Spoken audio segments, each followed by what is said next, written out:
नमस्कार मित्रों, दीपक शर्मा। मित्रों, स्वागत है आप सभी लोगों का हमारे खास और विशेष कुंडली के रहस्य कार्यक्रम में। मित्रों, पिछले कार्यक्रम में हमने राहु के बारे में विस्तार से अध्ययन किया और उसके विशेष महत्व को समझने का प्रयास किया। आज के कार्यक्रम में हम केतु के बारे में विस्तार से अध्ययन करेंगे और इसके विशेष महत्व को समझने का प्रयास करेंगे। क्योंकि मित्रों, राहु और केतु एक ही शरीर के दो हिस्से हैं। गर्दन से ऊपर वाला हिस्सा यानी कि सिर वाला हिस्सा राहु कहलाता है और गर्दन के नीचे वाला हिस्सा यानी कि धड़ केतु कहलाता है। विज्ञान की दृष्टि से भी मित्रों समझने का प्रयास करते हैं। चंद्रमा का जो परिक्रमण पथ है और पृथ्वी का जो परिक्रमण पथ है, उन दोनों का जो संपात बिंदु है, उत्तरी हिस्से का संपात बिंदु है वह राहु कहलाता है और दक्षिणी हिस्से का जो संपात बिंदु होता है वह केतु कहलाता है। मित्रों, अध्ययन पर जाने से पूर्व एक बात विचारनी है, मनन करने योग्य है कि हमारा जन्म क्यों हुआ, हमें इंसान के रूप में जन्म क्यों मिला। मित्रों, जब मनन किया, विचार किया, तब एक निष्कर्ष आया कि एक चक्र है जिसके अंदर जीव जंतु, पशु पक्षी, जानवर, कई प्रकार के कीड़े मकोड़े जन्म लेते हैं और मरते हैं। कई योनियों में उनका जन्म होता है और मरण होता है। इसी चक्र में इंसान भी आते हैं। इंसान का जन्म हुआ, वह इसलिए हुआ कि इंसान के अंदर विवेक है, दिमाग है, सोचने समझने की शक्ति है। उसी शक्ति से इंसान इस चक्र से मुक्ति पा सकता है। इस चक्र से मुक्ति पाने के लिए ही हमें इंसान रूपी जन्म मिला।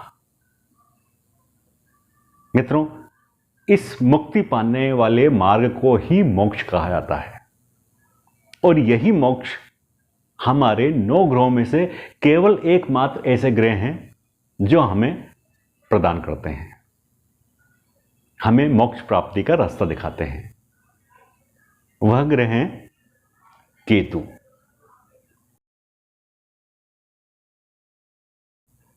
केतु ही एकमात्र ऐसे ग्रह हैं जो हमें मोक्ष प्राप्ति का रास्ता दिखाते हैं और मोक्ष प्रदान करते हैं। मित्रों, केतु पाप ग्रह हैं। कुंडली के अंदर मंगल का प्रभाव देते हैं, तुरंत प्रभाव देते हैं, बिना सोचे समझे प्रभाव देते हैं। क्योंकि केतु के पास मस्तिष्क नहीं, दिमाग नहीं है, इसलिए मंगल की तरह ही जल्दबाजी में प्रभाव देते हैं। केतु की स्वयं की कोई राशि नहीं। केतु धनु राशि में उच्च के होते हैं। कई महर्षि विद्वान वृश्चिक राशि में भी केतु को उच्च का मानते हैं। केतु की नीच की राशि मिथुन राशि है। केतु के मित्र ग्रह हैं शनि, शुक्र, सूर्य, शत्रु ग्रह गुरुदेव, बृहस्पति।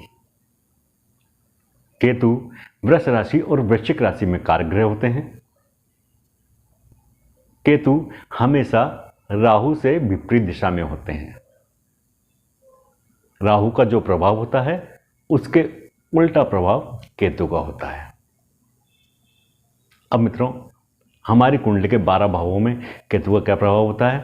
पहले भाव में केतु अच्छा प्रभाव नहीं देते। जातक अपने आप को अकेला महसूस करता है, उसको अपने जीवन का कोई मकसद नजर नहीं आता, वो गुमराह हो जाता है और भटकने लगता है। राहु दूसरे भाव में बाड़ी को खराब करते हैं, जातक को कटुभाषी बनाते हैं, कुटुंब में जातक के रिश्ते खराब होते हैं। तीसरे भाव में केतु भाई बहनों से झगड़ा करवाते हैं, संबंध खराब करवाते हैं। चौथे भाव में केतु सुख देते हैं, अच्छे होते हैं। 5वें भाव में केतु अच्छे होते हैं, जातक को आध्यात्म की तरफ अग्रसर करते हैं। लेकिन यहां पर जातक को संतान की ओर से कुछ कष्ट अवश्य होता है। 6ठे भाव में केतु रोग देते हैं और रोग भी ऐसा जो जातक को पता ही नहीं पड़ता, लेकिन कष्ट होता है। ला इलाज रोग। 7वें भाव में केतु पति पत्नी के बीच झगड़ा करवाते हैं, दाम्पत्य सुख में कमी लाते हैं।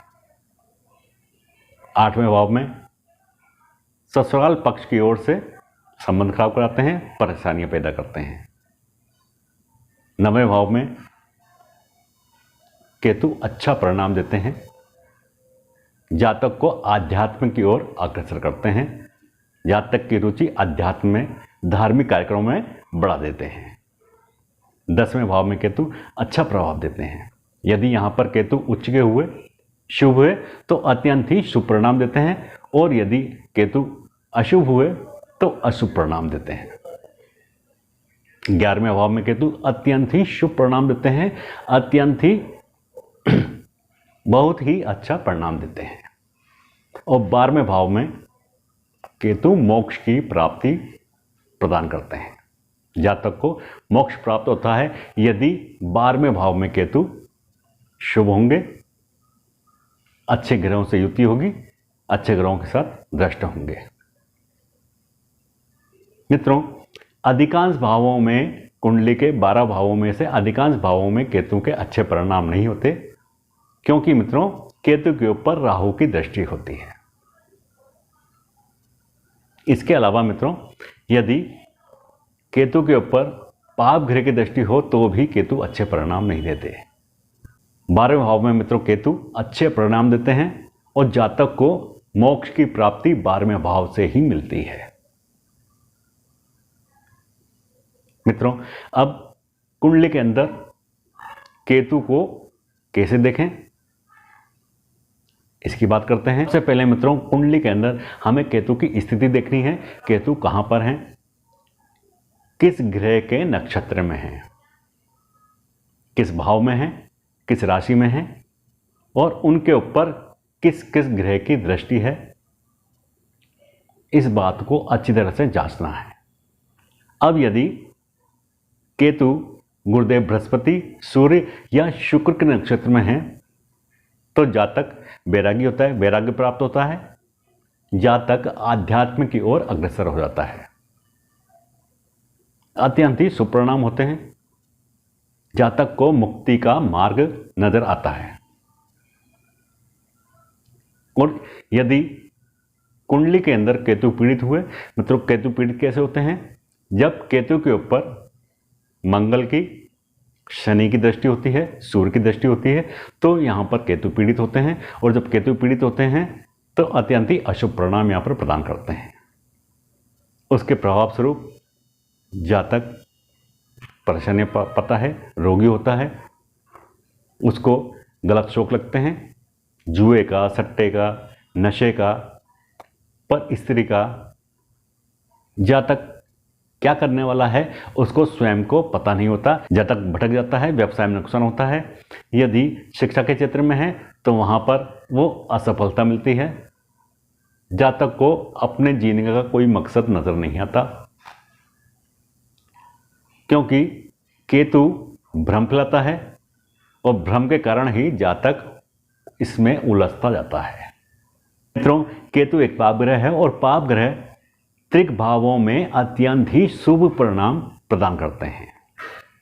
त्रिक भाव 6, 8 और 12, इसके अंदर जब केतु आएंगे, जब केतु इन भावों में आएंगे और शुभ ग्रह से दृष्ट होंगे, या फिर गुरुदेव बृहस्पति, शुक्र और सूर्य के नक्षत्र में होंगे, तो अत्यंत ही शुभ परिणाम यहां पर प्रदान करेंगे। इसके अलावा मित्रों, यदि केतु त्रिकोण भाव में हुए, त्रिकोण भाव 5वां भाव और 9वां भाव त्रिकोण भाव होते हैं, अगर इनमें केतु हुए तो अत्यंत ही शुभ परिणाम यहां पर प्राप्त होंगे। शुभ परिणाम या तो जातक आध्यात्म की ओर मुड़ जाएगा, या उसको वैराग्य प्राप्त हो जाएगा। इस तरह के शुभ परिणाम यहां पर अवश्य मिलेंगे। मित्रों, 12वें भाव में जब केतु होते हैं तो उसका मीन राशि या धनु राशि से या उनके स्वामियों से संबंध हो जाता है, दृष्टि संबंध होता है, या युति हो जाती है, तब भी केतु अत्यंत ही शुभ परिणाम प्रदान करते हैं, जातक को आध्यात्म की या धार्मिक मार्ग की ओर मोड़ देते हैं। मित्रों, सबसे बड़ा प्रभाव है मोक्ष प्राप्ति का, वह मोक्ष प्राप्ति का रास्ता केतु ही दिखाते हैं। इसलिए सबसे पहले कुंडली के अंदर केतु की स्थिति देखनी चाहिए। इस तरीके से मित्रों केतु का कुंडली के अंदर प्रभाव देखा जा सकता है। तो मित्रों यह था हमारा आज का विशेष कार्यक्रम।